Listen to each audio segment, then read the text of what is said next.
দিতে আসি কালে ওনারা টাইমে টাইমে আসে টাকাগুলো আমাদের দিয়ে আসতে হয়। আশপাশের প্রতিটি পরিবারের একই কথা, পানি নেই তবুও বিল। এগুলো কেউ নিক বা না নিক, পৌরসভা এই ট্যাক্সটা ইম্পোজ করতে পারে। No water no tax. Cox's Bazar পৌরসভা দেশের অন্যতম পর্যটন শহরের প্রাণকেন্দ্র। এখানকার নাগরিকরা নিয়মিত হোল্ডিং ট্যাক্স দেন, আশায় থাকেন পৌরসভার উন্নতি হবে। কিন্তু সেই ট্যাক্সের মধ্যেই লুকিয়ে আছে এক অদ্ভুত হিসাব। এই যে কাগজটি দেখতে পাচ্ছেন, এটি কক্সবাজার পৌরসভার হোল্ডিং ট্যাক্সের বিল। এখানে রয়েছে পানির রেট, কিন্তু আশ্চর্যের বিষয় এই বাড়িতে কোনো পৌরসভার পানির সংযোগ নেই, তবুও ট্যাক্স দিতে হলে দিতে হবে পানির বিলও। সেবা না নিয়েও নাগরিকদের কাছ থেকে অর্থ আদায় এবং এই টাকার গন্তব্য কোথায় সে প্রশ্নের উত্তর জানতে আজকের অনুসন্ধান।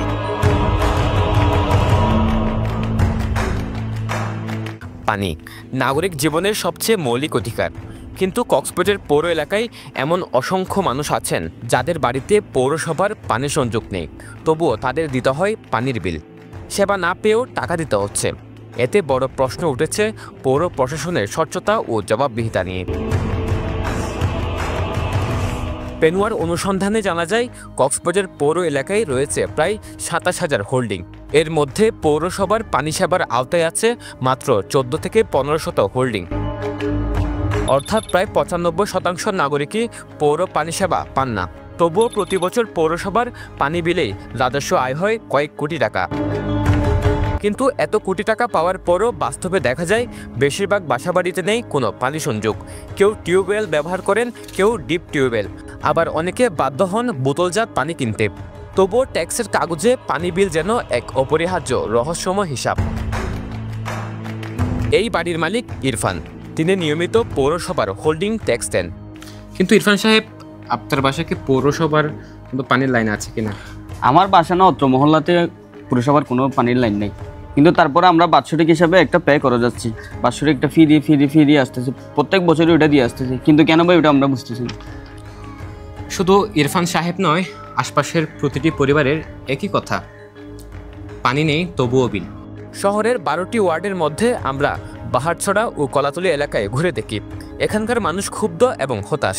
তাদের অভিযোগ, পানির সংযোগ বা সেবা নেই, তবুও বিল দিতে হয়। পানি ব্যবহারও করি না, তারপর আমরা তো প্রতি বছর ট্যাক্স দিই। তখন থেকে আমরা ছোটকাল থেকে দেখে আসছি, টিউবওয়েল থেকে আমরা খাচ্ছি, আমার বাবারা খাইছে, আমার দাদারা খাইছে, আমরা খাচ্ছি এখন। তবে আমরা পৌরসভা থেকে খাই না। ওনারা যেটা সেবা দিচ্ছে না সেটার ভার তো আমার না, এটা পৌরসভার নিজস্ব ভার। আমি কেন করতে দেবো বা ট্যাক্স দেবো না? আমরা এই পর্যন্ত কোনো পৌরসভার পানি পাই নাই। আমরা কোনো একটা জন্ম নিবন্ধন অথবা মৃত্যু সনদ নিতে গেলে এদের পৌর ট্যাক্সের যে বিল পেটা ওইটা দেখাতে হয়।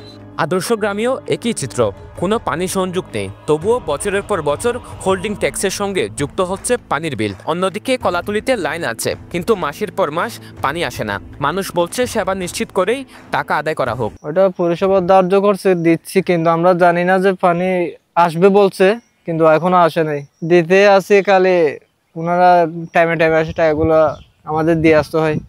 সেটা তো নেওয়ার কোনো যুক্তি নেই। তাহলে সেটা যদি তারা করতে চাইতো তাহলে তাদের আগে ওই ব্যবস্থাটা করা দরকার ছিল, কোনটা পানির ব্যবস্থাটা করা দরকার ছিল। কিন্তু পানি তারা দিচ্ছে না, না দেওয়ার আগে থেকে টাকাটা নিয়ে নিচ্ছে। না, আমরা চাই, আমরা যেহেতু ট্যাক্স দিচ্ছি বা কর দিচ্ছি পৌরসভাকে, পৌরসভা আমাদেরকে পানি দিক। আর যদি তারা পানি দিতে ব্যর্থ হয় বা আজ পর্যন্ত পানি দেয় নাই, আমরা ট্যাক্স দেওয়া বন্ধ করে দিব। No water no tax. কিন্তু তারপরে আমরা পৌরসভায় দেখছে 40% ওরাও কিন্তু বিল দিচ্ছে, কিন্তু তারপরে পানির কোনো নেই, সেবা নাই বা সুবিধা নেই, ওটা পৌরসভা দিচ্ছে না।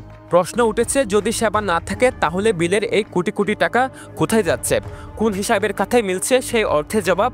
এই প্রশ্ন নিয়ে পৌর প্রশাসনের দোরগোড়ায় হাজির হই আমরা। প্রথমে পৌর প্রশাসক, তিনি দায়িত্ব ছুড়ে দেন পানি সেবার কর্মকর্তা রুমেল বড়ুয়ার দিকে।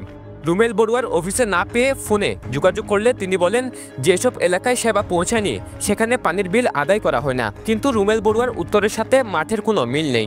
আচ্ছা ভাই, পৌরসভার পানির সংযোগ না থাকার পরেও কি পানির বিল দিতে হবে? যেখানে পানি নাই সেখান থেকে পানির বিল আদায় করা হয় না।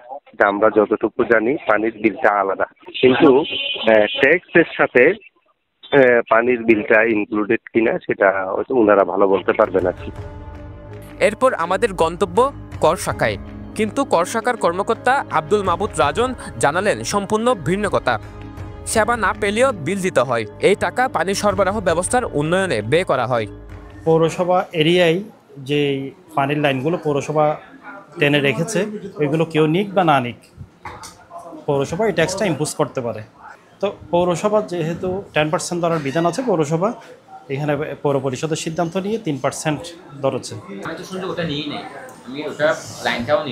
হ্যাঁ, আমি তো আপনাকে বললাম ওই পৌর এরিয়ায় যদি পানির সংযোগ নেওয়ার জন্য যদি ব্যবস্থা রাখা হয় তাহলে 10% নেওয়ার একটা ওই ধরনের সুযোগ সরকার রেখেছে আর কি। হ্যাঁ, এটা যেহেতু অনেক ব্যয়বহুল একটা প্রসেস, এটার সংরক্ষণের জন্য এই সরকার এই বিধানটা রেখেছে।